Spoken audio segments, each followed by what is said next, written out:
இலக்கணத்தில் ஈறுகெட்ட எதிர்மறை பெயரெச்சம் எவ்வாறு கண்டுபிடிக்கிறது அப்படின்னா, முதல்ல ஒரு வார்த்தையினுடைய இறுதியில் ஆவண்ணா வந்தாலே அது ஈறுகெட்ட எதிர்மறை பெயரெச்சம் அப்படின்னு சொல்லலாம். இப்போ நில்லா, போகா, செல்லா, நிற்கா அப்படின்னு ஆவண்ணா வந்துட்டாலே ஈறுகெட்ட எதிர்மறை பெயரெச்சம் என்று எளிமையாக சொல்லலாம். ஆனால் உண்மையான இலக்கணம் என்ன அப்படின்னா, இப்போ நில்லா அப்படின்னா என்ன அர்த்தம்? நில்லாத அப்படின்னு அர்த்தம். இப்போ தா என்பது இந்த நில்லா என்ற வார்த்தையினுடைய இறுதி.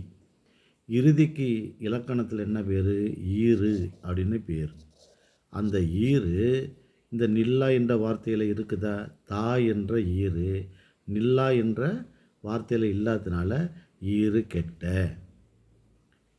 இப்போ ஈறு கெட்ட என்பதோடு மட்டும் இல்லாமல் எதை கொண்டு முடியுது? பேருந்து என்கிற பெயர்ச்சொல் கொண்டு தான் அது முடியணும். அப்போ பேருந்து என்பது பெயர்ச்சொல். பெயர்ச்சொல் இங்கே எஞ்சி நிற்பதனால அல்லது மறைஞ்சிருப்பதனால பெயரெச்சம். அப்போ ஈறு கெட்ட பெயரெச்சம் அப்படின்னு சொல்லலாம். எதை? நில்லா. தா இல்லாததுனால ஈறு கெட்ட. ஒரு பெயர்ச்சொல்லை கொண்டு இந்த நில்லா என்ற வார்த்தை முடிகிறதுனால பெயரெச்சம். அப்போ ஈறுகெட்ட பெயரெச்சம்.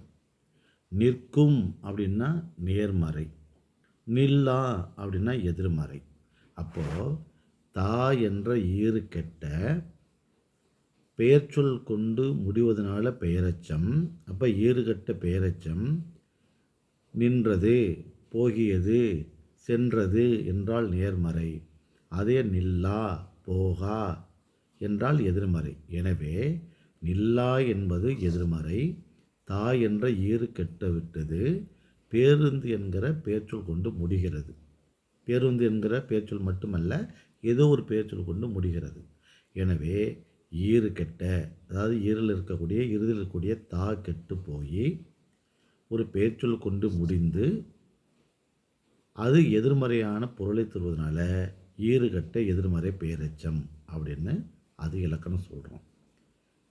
எளிமையாக கண்டுபிடிக்கணும்னா இறுதியிலே ஆவணா வந்துட்டால் அது ஈறுகெட்ட எதிர்மறை பெயரெச்சம் அப்படின்னு கண்டுபிடிக்கலாம். நன்றி, வணக்கம். சேனலை சப்ஸ்கிரைப் பண்ணி பாருங்கள்.